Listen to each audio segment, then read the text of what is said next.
Nós temos tido, desde o início desta manhã, sinais claros do que é a cooperação da Bacia do Atlântico, da importância que essa cooperação tem para a Europa e de como a estratégia para o Atlântico poderá vir a ser uma ferramenta fundamental para aprofundar essa cooperação. Mas agora vamos passar para um outro nível de cooperação. Vamos passar para uma cooperação que diz respeito à Bacia do Atlântico no seu todo e não apenas àquela Bacia do Atlântico que entorna a costa europeia. E para falarmos sobre cooperação transatlântica e cooperação atlântica,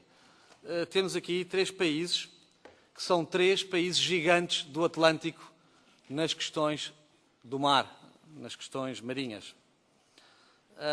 Eu, antes de apresentar os oradores, iria muito brevemente também dizer 3 ou 4 palavras que julgo que sejam importantes para enquadrar este painel e os trabalhos deste painel. A discussão das políticas dos oceanos e dos mares a nível mundial tem sofrido fases diferentes. Houve uma atividade de grande trabalho a nível mundial que foram os anos da preparação da Convenção de Direito do Mar das Nações Unidas, nos anos 70, em que se trabalhou incessantemente até 82, quando essa Convenção foi adotada. Depois houve, durante a década de 90, alguma, digamos,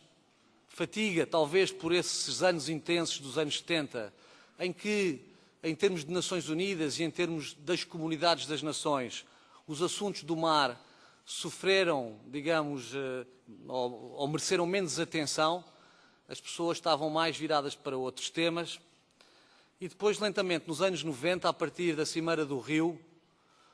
e de um trabalho excelente, aliás, o trabalho da uma ex-primeira-ministra da Noruega, a senhora Brundtland, que contribuiu para a Agenda 21, nós começamos novamente a discutir os assuntos do mar na comunidade das nações de uma forma absolutamente inovadora, porque começámos a discutir de forma integrada essas questões. Começámos a ver que só há um mar, só existe uma política para o mar e, portanto, é preciso coordenar as várias políticas setoriais do mar e que, na verdade, toda a economia ligada ao mar está também interligada e começamos a falar cada vez mais na economia do mar ou, como ouvimos hoje de manhã, na Blue Economy. E tudo isso, de facto, é uma abordagem nova para a qual será interessante também compreender a forma como ela é vista, por exemplo, nos Estados Unidos, que desde o princípio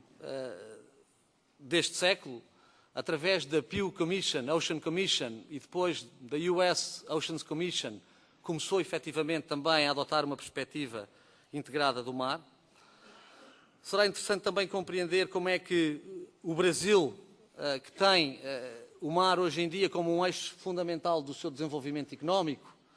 nomeadamente através da exploração energética, vê esta questão do mar e a sua ligação com o desenvolvimento harmonioso do seu território, e também como é que a Noruega, que é um país que há muito beneficia do mar com o mérito de saber explorá-lo sustentadamente, também poderá, que destinos seguirá a Noruega no futuro também. A questão, no fundo, deste debate é o que podemos aprender uns com os outros, o que podemos ensinar uns aos outros, e certamente que, por um lado, na Europa, que vive tempos difíceis, é interessante criar um diálogo mais profundo na questão do Atlântico com as potências marítimas do Atlântico, e temos aqui declaradamente 3 delas. Por outro lado, a Europa também tem muitíssimo para trazer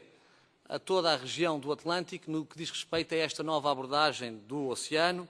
da política marítima integrada e até no que diz respeito ao enfoque, à atenção que a Europa, a União Europeia, tem dado a algumas questões-chave, que eu diria a questão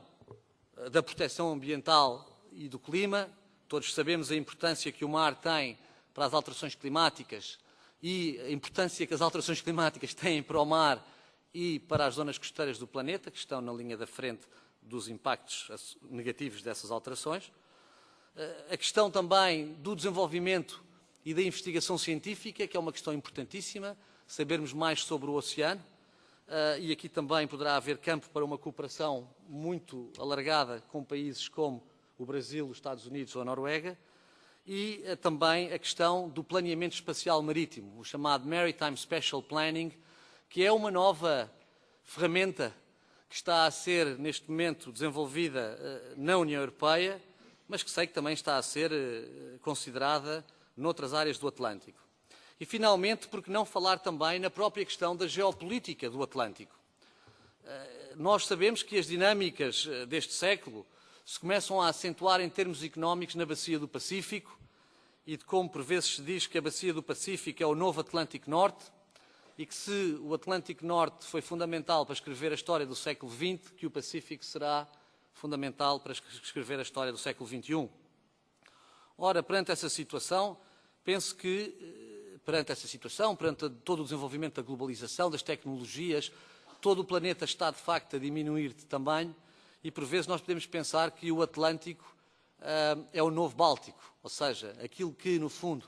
eram as pequenas bacias marítimas da Europa, que possamos ver o Atlântico da mesma maneira.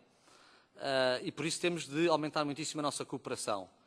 O que é que pode resultar de uma cooperação acrescida transatlântica que permita manter o peso desta bacia marítima no século XXI? Esta é a grande questão que se coloca a este painel. Eu iria dar a palavra primeiro ao Secretário do Desenvolvimento Regional do Ministério da Integração Nacional do Brasil, o professor Sérgio Duarte Castro, professor de Economia, especialista na temática do desenvolvimento regional e local e, portanto, proveniente de um país atlântico por definição, o Brasil. Eu acho que será importante compreender o que tem para nos dizer o Secretário de Desenvolvimento Regional, até pelo que já ouvimos esta manhã, da importância que tem uma política marítima europeia para a coesão territorial e para o desenvolvimento de programas de desenvolvimento regional. O Sr. Secretário tem a palavra.